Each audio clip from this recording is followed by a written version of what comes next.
Welcome back to another. Oh, Charlotte is like being a total prima donna right off the bat. Look at her. She's got her eye on something. Welcome back to another installment of Ask Eddie and Ann and Charlotte. How are you, Ann?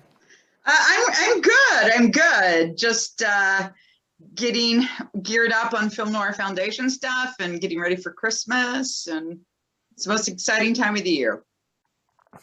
It's the most wonderful time. It has been a busy few days for all of us. Yes, since the last time we spoke, I've been to Atlanta and back to do more TV stuff. And we've got all kinds of fun things to announce tonight that we can talk about. What else have you been doing? Before we dive into the questions, you've been doing anything else? We're having our company, my other company, holiday party on Friday, which I put together a playlist for. Actually, I was really excited when I found out I could bring a playlist for it. So. Oh, cool. Yeah. Are you going to send me a copy of it? Yeah, I can. Watching the Detectives is on it.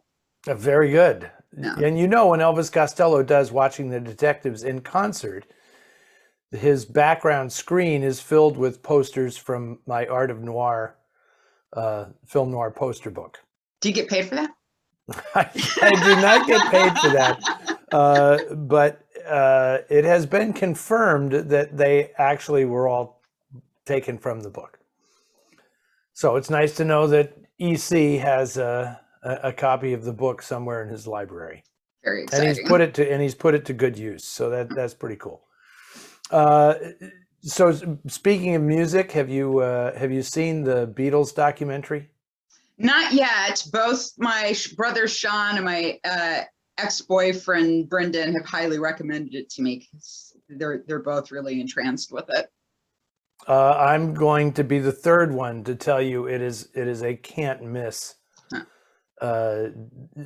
Just in every way. I mean, it helps if you are, I was of that age, so I remember all that stuff, kind of when it happened, when the original Get Back movie came out and the album came out and everything. But it is a pretty extraordinary piece of work, and it's just great on so many levels. So anyway, I know it's gotten some weird feedback from the youngsters who say, "What's the big deal about the Beatles?" But they just didn't know, and it has nothing to do with like, are they the greatest band of all time? It has to do with the fact that they were a cultural phenomenon that had never been seen before, and so watching the movie is so intense because, like, the first two episodes, you get such a strong sense of entrapment, like how trapped they were at being the Beatles, like how hard it was to be, where they were at, like they can't even move practically, and the pressure they're under to like, which is all self-imposed, to like record an album and then do a live show in 3 weeks. From scratch. It's like that was the kind of thing that they had to test themselves because they were this phenomenon. So it was really something. And I could have watched another 7 hours of it, but I could say that Kathleen and I, when it got to the last part and they actually perform, when it was like, I think we both had like complete breakdowns, like our whole life like flashed before our eyes, and it was like, oh my God, it's the Beatles. It was pretty great. It was really exciting. So it was really, also to tie it into what we're doing here, another example of why film preservation is so important. The fact that, what was that, like 50 something years ago. Yeah, I guess it was. And all that film was preserved so that, and it's a fascinating document because it's two directors, right? I mean, Michael Lindsay Hogg, who did the film originally and shot it all, and then Peter Jackson going through all the footage and arranging it into this thing where, you know, you couldn't have had a 7-hour movie back then, but you could actually do it now. So it becomes something totally different, but it's pretty fascinating. And it was also cool because, you know, Michael Lindsay Hogg has kind of become a friend of mine. And in fact, I'm going to tilt this and say that piece of art right there is by him. Oh, wow. Cool. Yes, he did that at one of the Noir festivals and gave it to me as a gift. So that was pretty funny. Anyway, okay, let's do this. Let's get to it. Okay, so I'm going to do these 3 questions together. This first one's from Bill. Will there be a Noir City Christmas at the Castro Theater this December? From Jenna, this is a very important question, which you may be getting a lot. Will there be a Noir City in 2022, please? Including, yes. And then from Jeff and Shoreline, my question is this: what is the status of Noir City for 2022? If it makes a comeback, I hope Seattle is still one of the cities it will be playing at. Okay. I had a feeling these would be the lead-off questions tonight. Okay, starting with the bad news. No Noir City Christmas this year. I mean, obviously, if we were having one, it would have been announced by now because it would have, you know, we would be doing it next week, probably. But there will not be a Noir City Christmas this year. However, if you are a member of the Film Noir Foundation and a donor, you already know this because you probably got the email that was sent out. I'm trying to figure out our logistics here. Sent out yesterday, announcing that there will indeed be Noir City 19 in the San Francisco Bay Area. The switch this year is not at the Castro Theater. It will be at the Grand Lake Theater in Oakland. It will be, you know, thanks to COVID, it will be an abbreviated version of the festival, January 20th to the 23rd. So we will start on a Thursday night instead of a Friday night, and we will go through Sunday. 12 films in all. All of this information will be live as I speak on the Noir City website, noircity.com, and tickets should be available. And it's an interesting program. It's actually a program, I'll let people discover it for themselves. That way that's what's called pushing traffic to the site. But it's a program that I was thinking of doing prior to COVID, and it's just been postponed. So we're doing it. And Jeff in Shoreline, Washington, yes, there will also be a Noir City Seattle. Now, and that is going to be the 11th of February to the 17th of February. I don't know that SIF has actually announced that yet, the Seattle International Film Festival, our partners in presenting that, but I'm telling you here at the Scoop. So we're very, very excited about all of this with the usual cautions, right? Yeah. I had a book event this week in San Francisco that had to be canceled because people just got a little weird about the what is it called? Omicron, the Omicron variant, which Bill Selby, our poster designer, pointed out to me that Omicron is a acronym for noir.com. So, so he said, maybe there's some good fortune in that or something. I don't know, but we don't own noir.com. We're noircity.com. So, and I definitely don't want to be Omicron City. So, yeah, no kidding.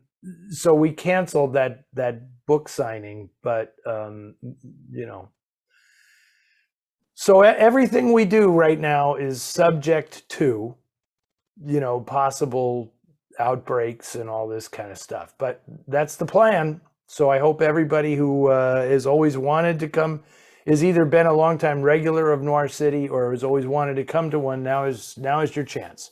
Yeah, and I just want to say really quickly too, that we do sell what we call the Noir City Passport, which is an all access pass, and that's like I think it's like a $30 savings this year if you're planning on going to all the screenings to just you can get the passport, and you also get priority seating too. Yes, the passport will be $100. If you went to all the shows separately, it would cost you $130. So you save $30 by buying the pass. And of course, I always say, buy the pass anyway, because it goes directly to us and it helps the foundation immensely. So if you can't make it to 2 or 3 shows, do us a solid and buy the pass anyway. Please. Because I guarantee you that money goes directly to the Noir City. I mean, not the Noir City coffers, the Film Noir Foundation coffers, and understand that this year will be a little bit different because the Grand Lake is a smaller venue than the Castro. So, the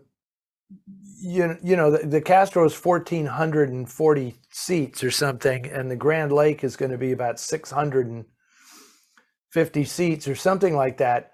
But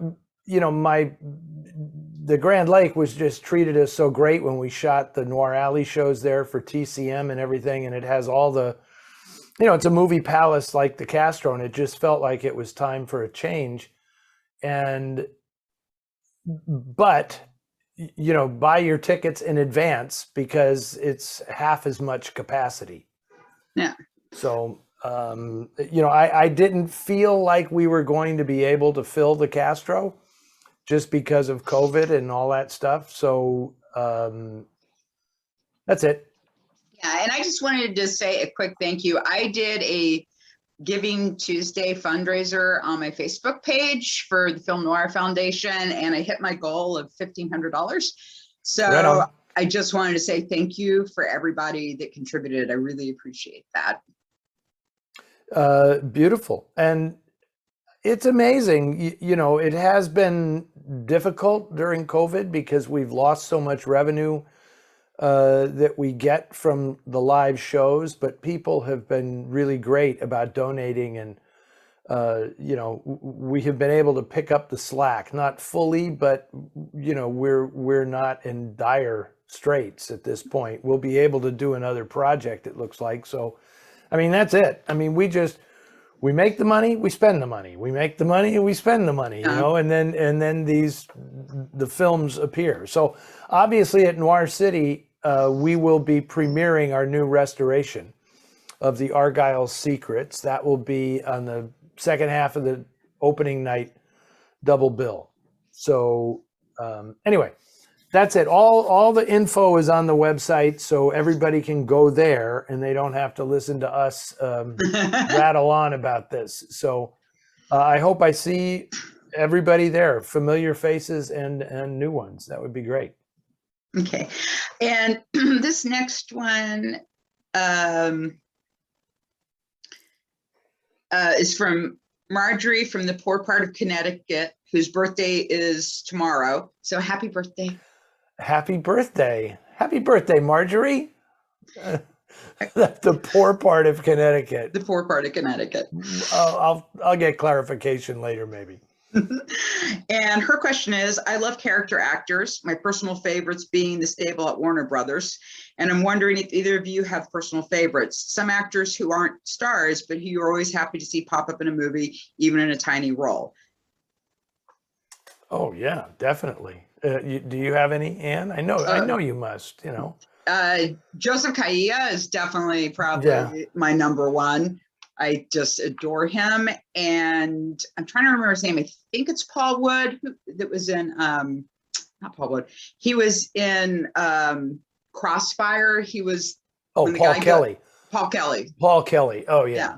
Paul Kelly is the greatest. And that particular role in Crossfire. So incredible. It is like one of the great supporting parts of all time, noir or otherwise. We're showing Crossfire as part of the Noir Fest in Oakland. So you'll get to see that scene on the big screen with him and Gloria Graham. Yeah, Paul Kelly, that's a good one. I'm going to limit this to noir, but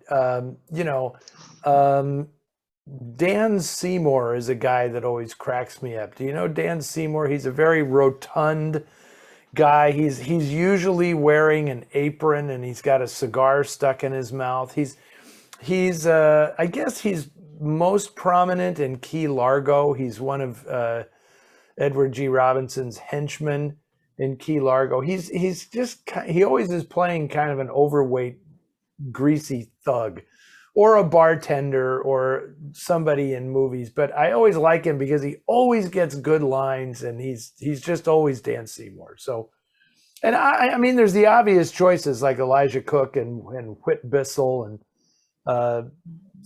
Charles Lane is one that always amuses me because he's in so many movies. Charles Lane, when he was born, would probably look like he was 60, because I think he just always played old guys his entire life. He had these little oval shaped glasses, and he's unmistakable. If you know who he is. If you don't recognize him by name, just look up Charles Lane just Google Charles Lane and you'll know exactly who he is.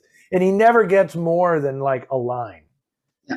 That's it. He's the male Bess Flowers. Bess Flowers is probably the actress who has appeared in more movies than any other actress.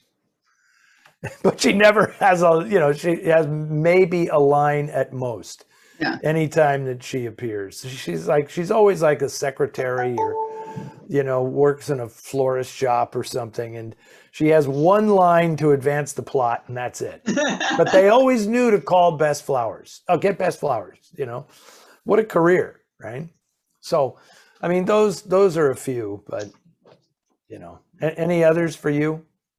I mean, I think those are the big two, because other people are fairly, I think like, someone like Eve Arden, who had a lot of supporting roles, but was, in some way, she was a big star on radio. So it's hard for me to consider her like a. And it's funny because I took this question to mean not supporting actors, but like just bit players. Like that guy in Crisscross, Tom Petty, not the rock star Tom Petty, Tom Pedi. He works. He has the Dan Seymour role because he works in Slim Dundee's restaurant, and he's the guy who's trying to make everything work. He goes, "That's the ticket. Yeah, that's the way we're gonna do it." He was great, and then he turns up again like years later in The Taking of Pelham 1, 2, 3. He also has a big featured role in that. So I do it. Good question, Marjorie. I love all those bit players. Paul Kelly is a great one. I'm not going to go into it, but you know the backstory of Paul Kelly, right? No, I don't. No, Paul Kelly is one of the few actors in Hollywood who had an acting career after he served time in prison. Oh no, yeah, I didn't know that because we talked about it one time. Yeah. He killed his lover's husband. Yeah. And went to prison, and so did she. Yeah. Because they got her for abetting. They called it manslaughter, but he went to prison because he was so drunk he didn't know what he was doing. So he went to prison, and so did she. God, I'm drawing a blank on her name now. Dorothy. It'll come to me later. But they both served time in prison, and she wrote a play that was turned into a movie, Lady Gangster. Yeah. And then he got out and became really successful in movies because he had mostly been a stage actor before that. They were both actors and met doing a play in New York, and then they had an affair, and then in LA, I think what makes the story so utterly bizarre is that he was the stepfather to his stepdaughter saw him beat her biological father to death. Is that noir enough for you? Yeah, I'm surprised no one's made like a film about it. That would be such a great movie. I know and it, you know, they didn't live too long, either of them, to be honest. But yeah, that was wild, and apparently they got along just fine. Which strange world, huh? Yeah. Okay, so we'll ignore. Okay, I'm going to read you a question now from Richard in New York. He wants to know what is the alleyway analysis of House of Games, and when will it air on Noir Alley? Okay, do you have a alleyway analysis of House of Games, Anne? House of Games. I just love it. I just think it's my favorite Mamet film. I just think, I mean, it really captures the whole thing about con artists, you know, and in this way that was really, you know, interesting. And it was sort of nice to have a female protagonist sort of being the typical Noir of someone who's in normal life and gets pulled into the sort of underworld. And all the better because she's a psychologist. Yeah. Yeah. And she thinks she understands the way the human mind works. And then she meets this gang of con artists who teach her a lesson. Yeah. Yeah. But yeah, I feel the same way. I really like the movie very much. It's a clearly David Mamet's attempt to make a noir, because it's so stylized in a way, just like the classic noir. And I don't know.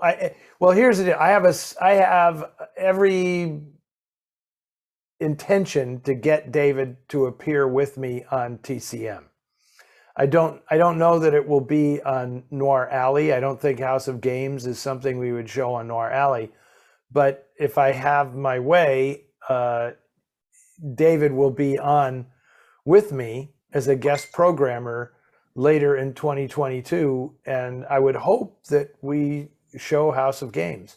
You know, that was I think I mentioned this before, that was the last movie that I showed in public before the pandemic started, with David at the Aero Theater in Santa Monica. And when we made him the Noir City magazine recipient of called him a modern noir master. So that'll tell you what we think of House of Games. Yeah, and I just wanted to put in a tiny little plug. You know, there was a Columbo revival series that was done, like, I guess it was like early 90s, and she plays, and it's I think it's called Sex and the Married Detective, and she plays a sex therapist who finds out her lover's cheating on her, so she like kills him. This is Lindsay Krause you're talking about. Yeah, and she's great in it, and she and Peter Falk had really nice chemistry too. Very cool. It's like one of the best ones out of the revival period of Columbo. Yeah. Okay, I'll add that. Now, see, everybody writes to us and says, you know, they get out a pencil and write down the stuff they have to look for. Well, now I have to look for that one. Yeah. I of course own all the Columbos because I'm geeky that way. Well, I'll borrow them from you then. That'll make it that much easier. Do you loan your stuff out? Yeah, occasionally. I don't have if it's someone I trust, I don't have a problem with, and yeah, you know, and I've even loaned so stuff. That leaves me out. I trust you know, but like one of my coworkers, is it the Sniper, the one with Marie Windsor, where she works in the bar in North Beach? Well, okay, so he lives in North Beach, and I think his apartment building was actually featured in the film. And he said, "Do you know about this movie?" And I said, "I have a copy. I'll loan it to you so you can watch it and see your neighborhood, you know, from that period." Yeah, that was shot in a famous that corner bar that she works in was a famous gay bar in San Francisco back then. So anyway, we're getting off the track here. Here we go. And this is from our friend Alan. My poker buddies, we play on Zoom. So this is from them. Any film noir movie with a poker game featured. My favorite movie centered around a poker game is Big Hand for the Little Lady. This is a comedy with Henry Fonda. Have either of you seen this delightful movie? Do you know that film? Big Hand for the Little Lady? I have not actually seen it. Written and directed by Fielder Cook. And I remember seeing that movie, amazingly, in school when I was in high school. I had a film literacy class, and the instructor showed that movie, A Big Hand for the Little Lady. It's good. There was something about the 60s. They did all of these kind of comedy westerns, you know, Big Hand for the Little Lady and Support Your Local Sheriff and Love Cat that and movie. Baloo and, you know, all this stuff. And I don't know what that was all about, but yes, I have seen the movie and it is really good. Well, any film noir with a poker game featured. Well, I don't know if you would consider The Cincinnati Kid to be a film noir, but it's one of those things where, like, if you think The Hustler is film noir, then I guess you kind of have to think that The Cincinnati Kid is film noir, because they're basically the same movie, even though one is in color. But the movie now, I'm going to say, the movie that just came out that kind of obliterates all other poker movies is The Card Counter. Is Paul Schrader's The Card Counter, which just came out with Oscar Isaac and Willem Dafoe and I'm going to get this right. My wife corrected me the other day. Tiffany Haddish. Oh yeah. Everybody calls her Tiffany Haddish, but apparently she is trying to get people. It's like getting people to say Dashiell Hammett. Yeah. It's Tiffany Haddish, and Ty Sheridan was really good in that too. And anyway, I love that movie. I love The Card Counter, and the card scenes in that are really great and have a great purpose, as you would expect from a Paul Schrader movie. I don't recall any. I mean, there are noir films where, you know, bad guys are sitting around playing poker as a way of killing time, like in The Big Heat. You know, that's why I always referred to The Big Heat as like an urban western, because it felt like every time you went to the bad guys, all they were doing was sitting around playing cards, like they were in a Old West saloon or something, you know. But if you're talking about a movie that has poker playing as part of the plot, most of those come later, like Rounders. I don't know if you've seen Rounders with Matt Damon and Edward Norton. That, you know, that was just about professional poker players. Or the one that came out a couple of years ago with Jessica Chastain, Molly's Game, about the woman who puts together underground poker games. Those are they're all pretty good, I have to say. It's weird, but poker is kind of cinematic. Yeah. You know, like Sergio Leone could have directed the hell out of a poker. Well, right, he did. It's in one of his spaghetti westerns. I can't remember which one, but there's a hell of a poker game, as I recall. Anyway, that's as good as I can do on that one. I think you did a good job on that. The Cincinnati Kid is the one, if you haven't seen it. Jesus, Steve McQueen and Anne Margaret in the same movie. Sounds good to me. I love Anne Margaret. Okay, no, it's your turn. Okay, David says, I have read a few noir novels by Chandler, etc. That throws me right there. Chandler, etc. Okay, there's a lot of et ceteras on that one. He notes that he picked up a copy of the Maltese Falcon for 25 cents. Score.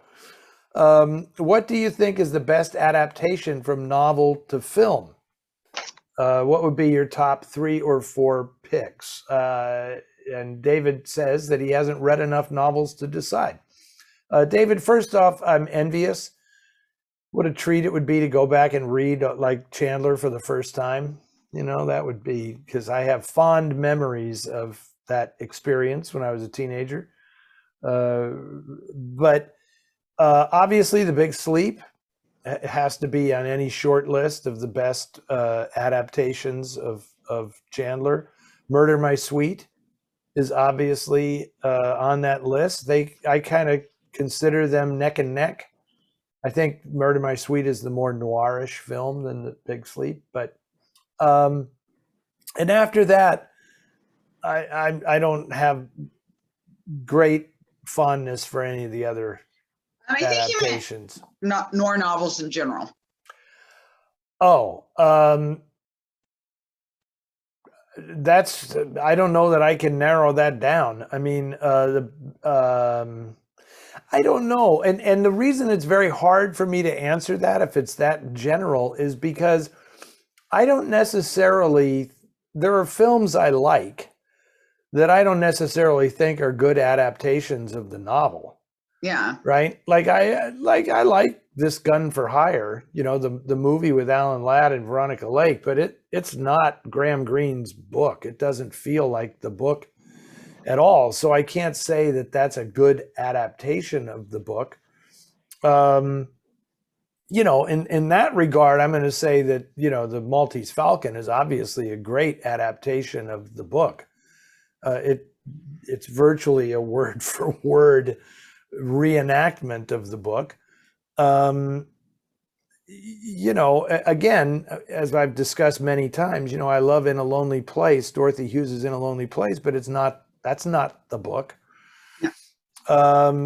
So, you know, there are famous, it's hard for me to corral that question, because I'm so deep into these things that it stops being, is this a good adaptation of the book? Like if you look at something like Dark Passage, David Goodis's Dark Passage, I don't even know if Dark Passage is a good book. You know, it's so full of coincidence and everything, but do I like the book? Yes. Do I like the movie? Yes. Do I think the movie is a good adaptation of the book? I don't know. Because it has the same flaws in it that I think the book has, but that doesn't stop me from enjoying it, because, you know, this is all in my wheelhouse, so to speak. So, and for me, sorry, go ahead. No, I'm done. For me, I mean, the film immediately popped in my head was Maltese Falcon, because it's like a perfect adaptation of the book and a perfect movie. And then also, like, I really like The Reckless Moment a lot. And I thought it was a really good adaptation of the original story. But then I think that there's some adaptations I've seen that improve the story. Like, I think both Double Indemnity and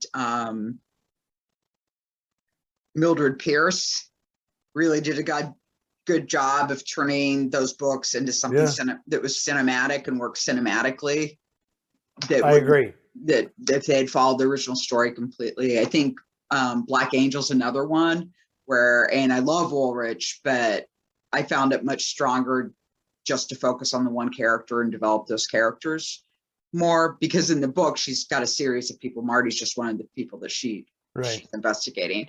So you know, and I think Brighton Rock is a really great adaptation. That's a much better adaptation of Graham Greene than This Gun for Hire. It's very strong, and it has the great ending that they thought of for the movie. That Terrence Rattigan thought of for the movie, that is just so good. No, those are some great choices, and it's tricky, you know, because I just did an introduction for Noir Alley to Night in the City, and I talk a lot about how hard it was to adapt that novel to the screen, and how many writers were involved and how many different directors were involved. What's up? We need to pause for a moment, everybody, because I left something on in the kitchen. So I'm gonna run now. Okay, don't burn your apartment down. I know. Oh my God. This will be amusing. We're back. And you're not going to believe it. Why, when you were gone, I'm so sorry you stopped the recording, because Charlotte did a dance. She sang a song. She did all this entertaining stuff while you were out of the room. And then as soon as you came back in, she pretends that she's sedate, and look at her. Yeah. Anyway, it was quite a show. At least I got to see it. Nobody else got to see it, but that's how it goes. Okay, so okay, David, I misinterpreted your question originally, so I didn't realize you were asking about a lot of books. But anyway, I'll give it even more thought. I forget what I was talking about. Oh, it was something about Night in the City.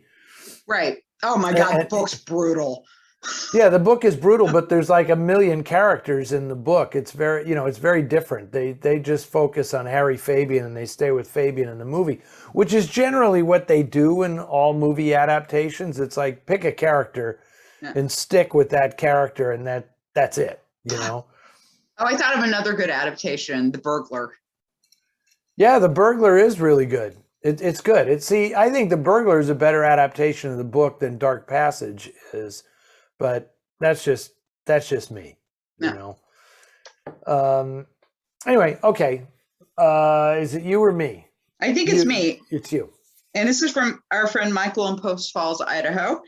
Having watched all of your Ask Eddie episodes, I learned early on to have paper and pencil at the ready to note movies, books, authors, TV series, and websites you might mention or suggest. Imagine my delight in hearing Eddie rave about The Expendable Man by Dorothy B. Hughes, which he hadn't read when I submitted a question about it back last April. It was nice to know I might have had a small part in making him aware of something that eventually gave him such enjoyment. Something else you might be interested in the fourth and final season of Goliath on Amazon. Set in San Francisco, it's literally dripping with noir from its dark tone and conflicted characters to the rainy streets of Chinatown at night. If either of you have seen it, I would love to hear your thoughts. I have not. I hate to haven't say seen it either. Oh. Well, we win. We have something now to watch and look forward to, because I've heard very good things about it, and I'm a little embarrassed because my friend Ileana Douglas was in the show. I think she was in like 2 seasons of the show, and she kept saying, "It's great, you got to watch it," and I haven't done that yet. But that will go on my list. I'm going to confess I have a lot of. We've discussed this before. I have trouble committing to long form television series. And I usually do it like in the course of a year, I may watch 2 of them. Yeah. So I know that one of them, like coming up, is next year is going to be, Better Call Saul, thanks to you. And so we're all waiting breathlessly for that. And, but I don't commit to too many of these because it's just too difficult. But Goliath, I've heard great things about. So thank you, Michael. We will check it out. And, who knows? I may report back on next year that I've watched all the seasons now. And here's what I think about it. So sounds good. Okay. So here are a couple of questions from, I guess it's Isaki from Finland. Right on. We have a viewer in Finland. I hope Isaki is watching with like 10 other people. Then we can say we have 10 viewers in Finland. Okay, I've started reading more noir books, starting from Chandler's novels. I want you to know, Isaki, this is the way it works. It's virtually always Raymond Chandler that gets people started. And he's enjoying them very much. He or she. I shouldn't assume. I don't know my Finnish, so I don't know if Isaki would be a man or a woman. But do you have a list of favorite noir books? I see. They're going to get me this question one way or another. I have picked up some titles you mentioned in your stream, but wonder if you have them listed somewhere. In fact, I do not. Maybe that's something I should rectify. Like I have that absurd list of movies on my website, my 25 movies that will stand the test of time, 25 noirs that will stand the test of time. And that thing I see appear everywhere now is like, Eddie says these are the 25 best. And I was like, no, these are my 25 personal favorites. I'm not saying they're the best. And I can watch them a million times and always get something out of them. So I hate lists of the best of anything. But So yeah, I do have a lot of favorite noir books. I wouldn't even know how to begin. Um, you know, if you ask me my favorite by author, I could do that very easily. You know, I would say, you know, The Maltese Falcon and Red Harvest are like, and The Glass Key by Hammett are clearly my favorites. You know, The Long Goodbye is my favorite Chandler, and I also love The Lady in the Lake. I from Woolrich, I love Rendezvous in Black Mhm. is a personal favorite. You know, with you know, where do we go from there? You know, Charles Willeford, I love all the Willeford books. Pickup is a great book. The Burnt Orange Heresy is a great book. Dorothy Hughes, I've said In a Lonely Place. Now, thanks to Michael, I can say The Expendable Man. The So Blue Marble is another one of hers. Mhm. Patricia Highsmith. I mean, there's all kinds of all the Ripley books, Talented Mr. Ripley and Ripley Underground and all that stuff. All the Highsmith stuff is great. By the way, I just got her. Did you see that they've published her diaries? Oh, great. Because my brother Nick, I drew his name for Christmas and he's a huge fan of hers. Oh, well, that's what you got to get. I mean, this is just like, this is apparently the first volume, and it's edited by her longtime editor. And it's pretty fantastic. You know, I've just barely gotten into it, but it's pretty exciting. It's a, you know, young woman in the 40s living in New York who is not afraid to do whatever the hell she wants to do, and she's going to be a writer. It's kind of a thrilling journal to read. So anyway, that was a digression from this list, but Highsmith belongs on any list with these other people. You know, Jim Thompson, if you know, I'd say The Killer Inside Me, and you know, there are other ones too that I really like. I do like The Grifters, but there's you know, it's mostly authors that I go by. Also, I will give a shout out to Jonathan Latimer in a book that he wrote called Solomon's Vineyard, that he wrote, I think it's in 1940 or something, that was banned in America for a number of years because it's so perverted and kind of kinky. It's like a sex cult book, and it's great. It's really great. There's a book that I would love to see a film made of someday. Solomon's Vineyard. You could do it now. There's no way you could do it back then. So that's good. Okay. You still haven't seen Midsummer, have you? No, still haven't seen Midsummer. You saying that made me think about it. This is a COVID dilemma, and because Kathleen and I are like at home together all the time, and there are just certain things that she will not watch, and like folk horror stuff is not. No, that ain't gonna work. She'll watch 7 hours of the Beatles with me, but she's not gonna watch 2.5 hours of folk horror. You know, she surprised me that she watched Midnight Mass, that Mike Flanagan series. You know. That's like the kind of series I can do. Give me 7 episodes and we're done. Yeah. You know, I don't, and if they did another season, I really wouldn't be interested. It's like, got that. You already gave me 7 hours. I'm satisfied. Thank you very much. Yeah. I can move on. Okay. Saki's second question is, did actors use their own clothing in some of the noir movies? I noticed that some actors wear the same or very similar pieces of clothing in different movies. I don't know about that, but the one that I do know is that Peggy Cummins wore her own clothes in Gun Crazy. Really? Yeah, that she revealed that to me, that a lot of you know, they were like going through a lot of, because she came to the production kind of late and they had to hit the deck running. And they were having wardrobe problems, and she said, you know, what about this? And you know, a lot of the iconic clothes were actually hers. Yeah. And there's a fabulous coat with a hood that she wears. Oh yeah. You know, that was hers. And she said, and it was bright red. which you Oh don't man. see on camera. But I just thought all that was really cool. What Obviously, I'm yeah. the cowgirl outfit was not hers, but Yeah. Well, immediately I knew exactly which coat you were talking about. That's a fabulous coat. And I yeah, would have loved to seen it in color. yeah, I know. Every time I've watched that movie with Peggy, she says, "Oh my God, that coat! Oh, that was the best coat." No, I have pieces of clothing that I had years ago that I still remember and loved so much.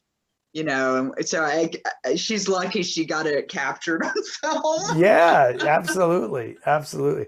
I have a favorite pair of trousers, and I took them to the my dry cleaner went out of business, and so I took these to a new dry cleaner, and this woman was hysterical because when I went to pick them up, she held these up and said, "Don't bring these back.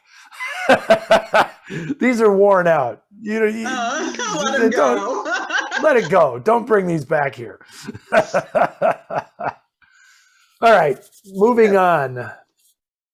Did we manage to get? Oh, Hedda Hopper used to get a lot of extra work. I guess when she was trying to act, because she would wear her own clothes, and she had some like really beautiful clothing, so she would get like kind of small parts because of that. Yes, because of the.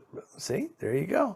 I know I'm probably missing some famous example of somebody who wore their own clothes in the movie, but I don't know.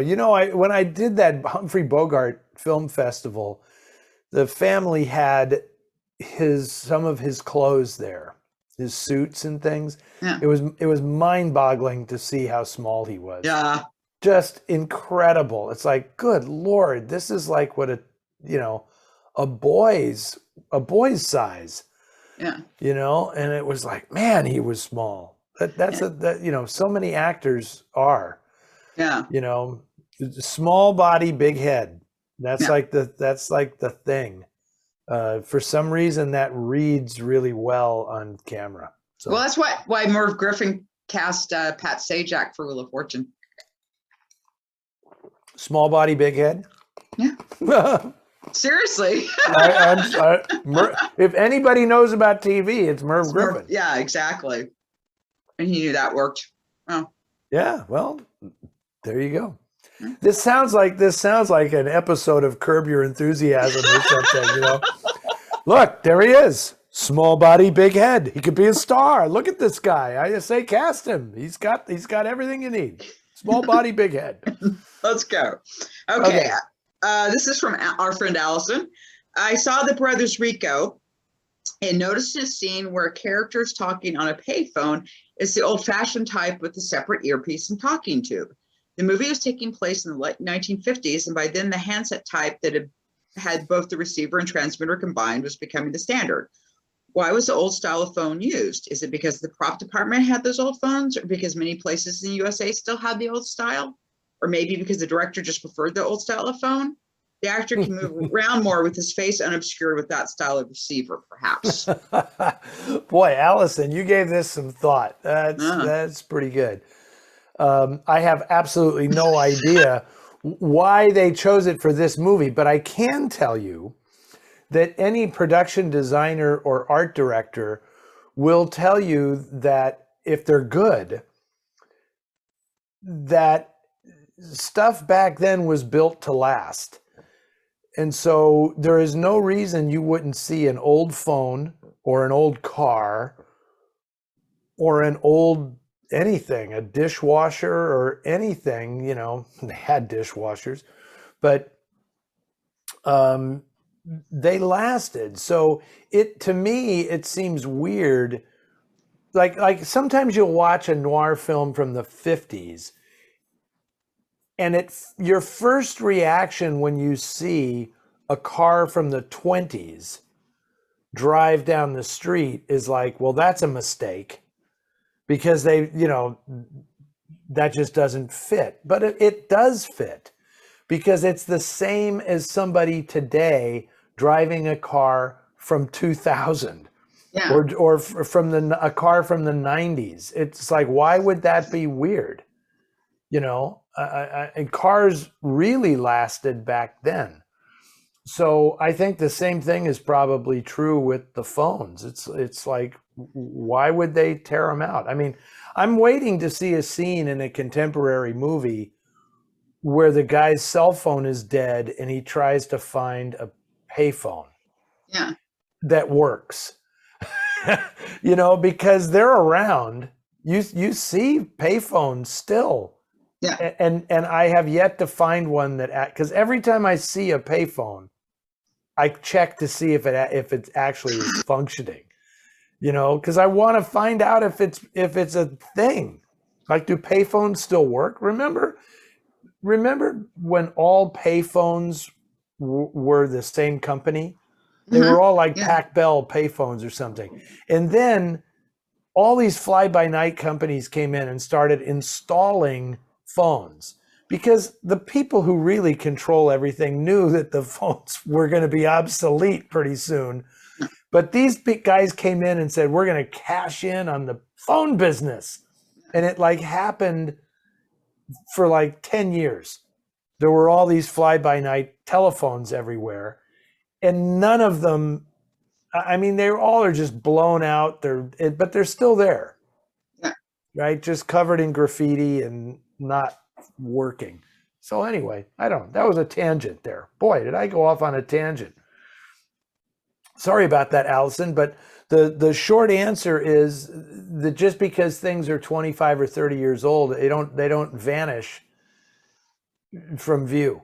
So I think I like it when I see that in art direction, where it's like, oh yeah, there's a little history to this place, Okay, let's see. This is from, wait a minute, it's your turn to read. Okay. I did that one. Judy, I'm going to assume this is our friend Judy back in Maryland. The topic of bad performance came up in a previous episode, if not bad. How about the most annoying performance? What was that film with the reprimanding ingenue who was so annoying? Sorry that I forgot its and her name, and she made it to the end of the film. Do you know who she's talking about? Oh, I think it was the one we actually talked about, because you had said, oh, I'm showing something and I'll talk about it then. But I brought up the real Deborah Paget, who I guess was like, Deborah Paget in Cry of the City. Yeah. Is what you told me. Yeah, that was, I got so disturbed when you told me how young she actually was when they made that film. It's just creepy. Well, then that was, we're doing a project now involving Joan Leslie, and it's so fascinating to see how, when she was a teenager, she was marrying so many of these older guys in the movies. She married, Gary Cooper, and she married Jimmy Cagney, and, and they were all like, Gary Cooper was 40 and she was 16. It's like, wow, that is so weird. But yeah, and the one that I was showing was Ginger Rogers in Tight Spot on Noir Alley. And I have to say, I didn't get much hate mail from the Ginger Rogers fans. I think even they agreed that was not her finest hour on film, and that she was a bit miscast, and I think she was a little bit bigger than Phil Carlson, and he couldn't tone her down. So yeah, So I had a lot of people agreeing with me on that one. That too bad it wasn't Gloria Graham. So she asked, so what's your most annoying performance in Noir? Oh, that's it. It's Ginger Rogers in Tight Spot for me. Yeah. And that's by far the most annoying performance. I'm going to do a weird thing. It's not an annoying performance as an excellent performance at playing someone who is annoying, which is Agnes Moorehead in Dark Passage. In Dark Passage is Madge, yeah. Oh my God, there were so many times. Well, you all heard me drop the F-bomb the other day about arguing in my apartment, but I love her so much in that, because oh my God, she's such a shrew. Yeah, It's the clothing too. I mean, it's like everything. And then just at the end, when she The, has her big, oh my yeah, God. And you're the just like, facial expressions, just her face when she opens the thing and looks at him through the door, is just like, she's yeah, she's pretty rough. And oh it's my, funny to realize, there were memos during the making of that film where Jerry Wald was afraid that Agnes Moorehead was sexier than Lauren Bacall. yeah, She's showing up Bacall yeah. because she just has because he thought that Lauren Bacall's wardrobe in the film was really dowdy, and it wasn't making her look attractive. Yeah. And he said, it's not a good thing when Agnes Moorehead is sexier than your leading lady, There you go. So, Yeah. Is it me? Yeah. No, it's you. No, it's me. Okay, this is from Jeff. What can you tell us about the mysterious writer-producer Philip Jordan, who is credited and uncredited on at least 10 noirs, and as you know, often acted as a front for blacklisted writers? Yeah, I mean, Phil Jordan was a very interesting guy. We had a big feature. I wish I knew what issue it was in, because I'd steer people to that back issue if it's available, of the Noir City magazine. It's in one of the annuals, I know, that Alan Rohde wrote about Phil Jordan's career, and how you have to take his movie credits with a grain of salt, because very often he was putting his name on a film for someone who was blacklisted, and you'd like to think he was giving them the money. That would kind of be the point, right?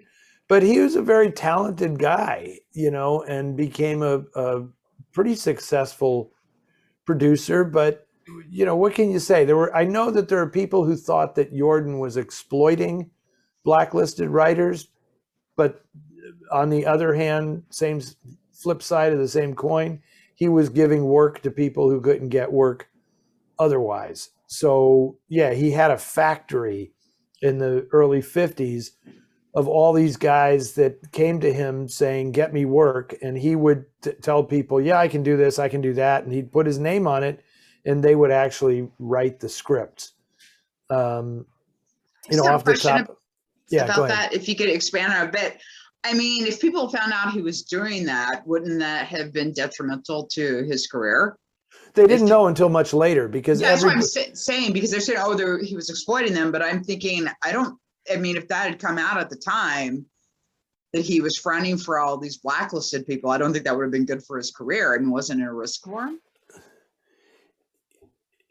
I presume you are right up to a point, because I personally don't think the studio executives cared one way or the other. It was just, don't make me look bad. As people say, Jack Warner would have hired, Joseph Stalin to write screenplays if he got them cheap enough, and they were actually good. I mean, I don't really think politics had much to do with it, It's just they didn't want to look bad. There was this public pressure that would hurt the stock and all that kind of stuff. But I think within the industry, everybody was just in survival mode. So, I'm sure the way it worked was that the guys who were blacklisted talked among themselves and said, talk to Phil. Phil might be able to get you something, because he clearly had set up a shop like that. But, this is why those times were so incredibly paranoid, because you could do this kind of thing, but the FBI was around. They were following people in Hollywood. And if they found out that you had a stable of 10 writers, the FBI could do something. I don't think the studios really cared one way or the other. They cared about money and product. That was it. The politics didn't mean that much to the bosses, I don't think. But anyway, the thing to do is to take with a grain of salt when you see Jordan's name on anything from like 49 on. It may not actually be him doing the writing. And I just want to bring something up because it's something that I don't know if you're aware of, and it's just really fascinating to me. So when Alice Faye retired from pictures, she did, which is a great story in itself, by the way. Her then, or her always husband from that point forward, Phil Harris, did a radio show. And like, there's this like really like weird episode where like Phil is getting like in trouble with the FBI, and it's really subversive. Like, I was really surprised that on this like kind of comedy show, they were like poking fun at the FBI, and and it was just like incredible to me that they could get away with that because everything seems so nobody was commenting on things like that at the time, and it was just so strange to hear this episode where they were just totally making fun. God, I haven't heard that. I'd love to hear that. I'll hunt it down, the episode down, and send it to you, because I was just really shocked that he was just. There's a really good book that I read recently that was like a memoir. God, I'm drawing a blank on the writer's name. It's called Black Sunset, and it was he worked for an agency, a talent agency in Hollywood during this time.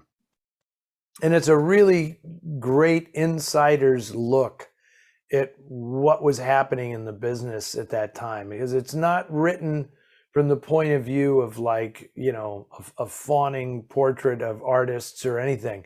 It's very, very nuts and bolts. Like, these actors came in looking for work, and this is, where they were sent, and this guy gets targeted, and he's aware of like the FBI following him around everywhere he goes. And it was a really, really interesting book called Black Sunset.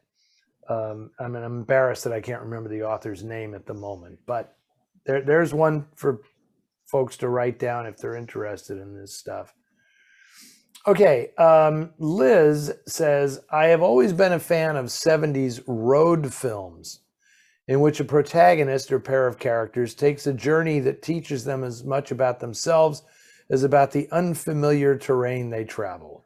Of course, Detour is the prime noir example, but do we have, a favorite road film noir? And do you think the basis of the often alienated style of road films, I think she's referring to the 70s, can be traced back to noir or earlier? That's Liz's question. That's interesting. That's a good question.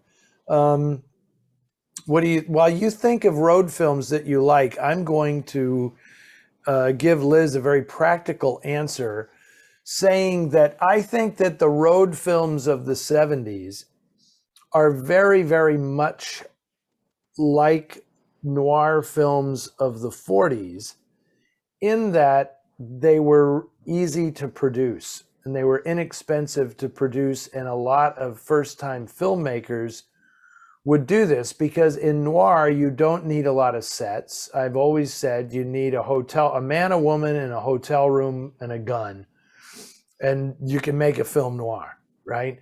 So when cameras became more portable and lightweight, you could go out and make a road film because you don't need anything. You just need the road. You need to put these characters on an open road and see what the hell happens, right? So it became like a newer portable version of the old B movies that you could make on the cheap. This was a new way of making it cheap. And of course, because it's America and everybody loves, how the American landscape and how photogenic it is and how you can see so many different things in the course of a day. Hey, we're in California. You can get, you can surf and ski in the same day if you want. That's why, road films became so popular, and Easy Rider changed everything, and that's like the classic road film in a sense. And I'm not going to do this, but I'm sure there are people who might want to contend that Easy Rider is a film noir of a sort. I'm not going there, but That's the corollary I see between noir and these road pictures you're talking about. Do you have any favorites? I mean, I don't know if it qualifies as a road film or not, but Gun Crazy. Yeah, well, Where they're really kind of traveling around, and to me, that's kind of, and also it just feels, and they're, they're outlaws. Yeah, I call that a Lovers on the Lam movie. Yeah.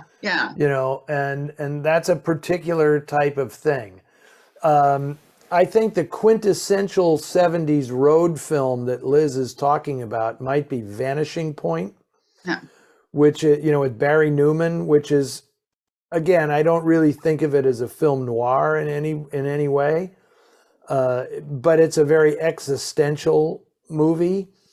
It's funny. I really want to see it again to see if it holds up, because I remember seeing it, and it is like such a 70s movie. Oh my God. I'm curious to see how it plays today. There's a picture from a movie that was written about recently in the Noir City magazine that I remember seeing when it came out that I really liked is a movie called Delusion from 1991 that is exactly what I'm talking about. It's like a noir road movie. It's a film noir on the road. Generally, these things take place in the desert because you're out in the middle of nowhere and you don't need any permits to shoot. So nobody is going to stop you from doing whatever you want to do if you're shooting it out in the desert. And that was a pretty good film. I like that movie. I really like the actress in it, Jennifer Rubin. She was terrific. And I think Kyle Secor or somebody was in it. But Delusion is not bad, from 1991. That's not a 70s film, but it fits in what Liz is talking about. Is it okay? It's me again. It's you. Okay. Oh, this is from Jay. Eddie, which original film posters do you own, and do you know which one is the most valuable? Well, I do not have time to run down the list of all the posters that I own, because it's going to run into the hundreds. But without question, the most valuable poster I own is the one sheet to Out of the Past. That's the most valuable one, which is not among the most valuable of noir posters. I think This Gun for Hire is probably, for whatever, because Veronica Lake, for some reason, she's so iconic that I think Veronica Lake posters, the value more so than Alan Ladd, even though he's the most prominent figure on the poster, she looms in the poster and makes it very valuable. I'm sure the Maltese Falcon, I know, is a very, very valuable poster. I think Gun Crazy is a very valuable poster. It might exceed Out of the Past in value, but I don't buy posters for their value. I buy them because I love the art and it means something to me personally. So my collection is more a reflection of my tastes than the monetary value of the posters. Here's one I got the other day. I was happy about this. It's not a poster, but I had a set of Cry Danger lobby cards, but I was missing one, and I finally found it online the other day, and it was not expensive. I was so happy. But this one I have been missing. I've had the complete set, 7 of them minus this one, for about 3 or 4 years, but this damn card had escaped me. But I got it for like only $20. So I was even better. Yeah, even better. That was good. So these days, my poster interests are virtually all in foreign posters of foreign films or foreign posters of American movies, because the artwork is just so spectacular. Well, I really love the Italian posters, and finally one like that one back like there. That one, I love that one.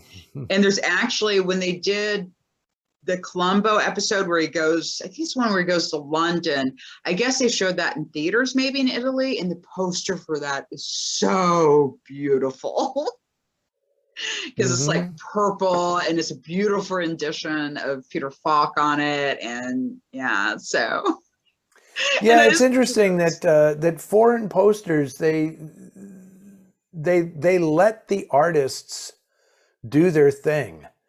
And it's, I think the public appreciated that, and they actually recognized certain poster artists. Like in Italy, Anselmo Ballester and Luigi Martinati were really, really popular poster artists. And likewise, there Boris Grisson in France was a very well-known artist. Roger Subi was a really terrific artist, and they signed their work, so the public got to know who was doing these great renditions.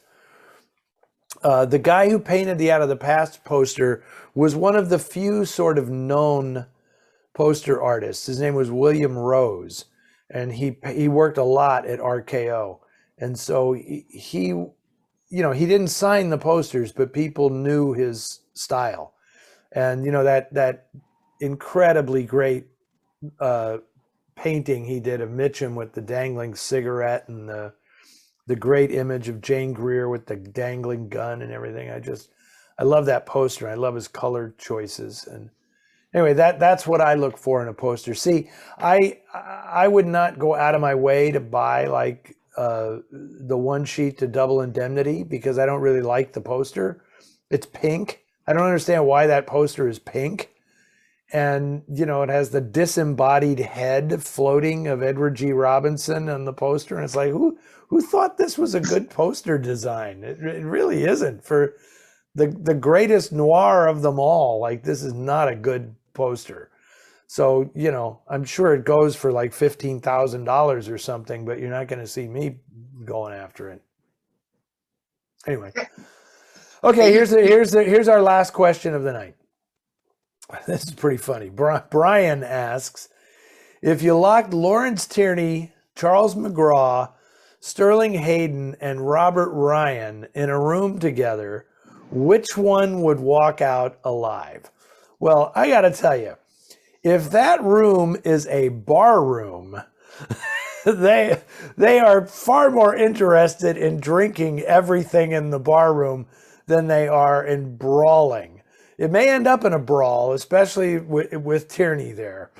But, when I saw that question, I said, that's funny, because all of these guys are such notorious drinkers that,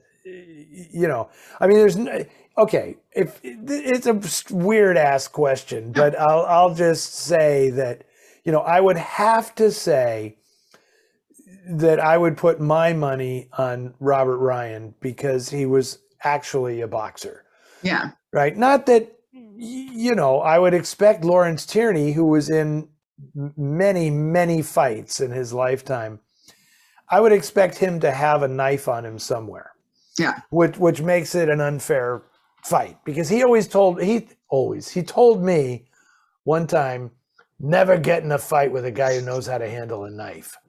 So I assume he learned his lesson, because he was in a fight and the guy scarred him up all over his chest and everything. And, those are some tough guys. I know that Hayden, after a certain point, he would just switch from the booze to hash. Yeah. And he would like chill everybody out. Yeah. Say, hey guys, smoke this. And that would be the end of that. They'd all just black out and pass out on the floor and live to see another day. That's what I imagine. I imagine that while the other three were brawling, Robert Ryan would just take the hinges off the door and get out. Yeah, I'm sure. He seems like the resourceful type, like, we're not going to stay locked in this room. Why do you make me do it, punks? Why? That's a funny question. If Jesus Christ fought Superman, who would win? Superman. I, Jesus Christ was a lover, not a fighter. well, I know, but I remember that from my youth. That was like some silly thing that from my youth. Somebody asked that question, I recall. I think in South Park did Jesus versus Santa, which was really funny. Okay, maybe I could see that. You've ruined my holiday. That was, Yeah. You've bastardized everything that I stand for, Santa. I'm going to clock you one. Oh, I shouldn't say that. It's holiday season. It's Christmas season now. Happy coming holidays. Up on it. Yes, happy holidays, everybody. And I will be showing, coming up on Noir Alley, I will be showing a Christmas noir, Blast of Silence, coming up soon on Noir Alley. Okay, And so also the great New Year's Eve movie. Yes, repeat performance will be actually, it's either actually showing on New Year's Day or New Year's Eve. I can't remember which, but it is, as you say, the great New Year's Eve movie. And I'm also excited to say, boy, today was a hell of a day, Ann. I got to tell you. Between trying to lock down the stuff for Noir City and trying to manage the stretch drive of getting repeat performance done and out to have the discs mastered and everything, and I got 2 other book projects I'm working on at the same. It was like there was a lot of stuff going on today, so this has been a very nice, restful, relaxing way to chill out at the end of what was one of those days where, like, at 10 o'clock. The world is coming to an end. At 11 o'clock, everything's back on track. At 1 o'clock, it was all falling off the rails again. And anyway, it's now much later than that, and everything is fine. So that's good. And I just wanted to say, and I know I've said this before, but repeat performance is my personal favorite of all our restorations. So I really hope people will tune in and watch it, and that people will buy it, because it is just an incredible film. The first time we showed it at Noir City, I just instantly fell in love with this movie. I love it. And I actually like it better than the book. Well, the book is totally different as we explore. The hook is the same, but everything is, all the characters are changed around, which we go into in great depth it's a really, really terrific package. It is available for purchase now on Amazon and at Flickr Alley, and it just looks beautiful. The cover is sensational. I hope people appreciate that the light gold color on one side of the cover is the champagne representing New Year's, and the green on the other side is the champagne bottle. Oh, wow. That's why we chose those colors. That was the designer, Brian at Flickr Alley, or what the agency they use had that idea, and I thought that was just sensational. And it's great. We've got all kinds of great people involved. Nora Fiore, the Nitrate Diva, is doing the audio commentary, and Alan has contributed a great piece with Steve Smith about the history of Eagle Lion Pictures, and I'm doing the intro, and Brian Light does a whole essay comparing the book and the film, and Farron Nemi does a whole video profile of Joan Leslie and her career. It's quite a nice package, and I think Flickr Alley is putting it out there at a discounted price for a while. Yeah, currently it's discounted. So while it's on pre-sale, I don't know how long which discount will last, but they have it discounted. I know. Yeah, I think the whatever they call it now, the street date or the drop date or whatever, I think is the 24th of January. But like I said, we're showing it on TCM on January 1, and it's a keeper. I mean, that's such a rare item that it is definitely worth owning it as well as just watching it on TCM. So, and this was great fun. Charlotte was very lively at the outset, but has Oh, perfect timing. That was great. You heard your name, Charlotte. Look at you. That was the highlight of the whole show, was you responding to your name. And okay, what a performer this cat is. That's Okay. my girl. Never work with children or animals. That's what they say. But there you go. Stole the show there, Charlotte. I was trying to get Tizzy on screen this week, but that's going to have to wait. So it'll happen before the end of the year, maybe. Okay, and so just to let people know, we will not be here next week on the 23rd, since, it's Christmas week. But we will be back on the 30th. And then we'll have to figure out what we're doing in January, since we have the festival. So anyway. Maybe somebody, we can do some like live remotes from the festival or something. Who knows? We'll see. We'll figure it all out. That's a long way away. Yeah. My life these days is literally one day at a time. So yeah.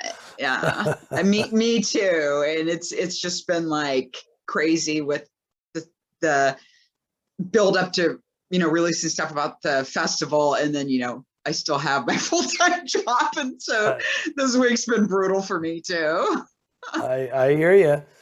I know it's a little tricky. So I don't know what I'm gonna do right now, but I'm gonna go do it. I'm gonna have a cigarette.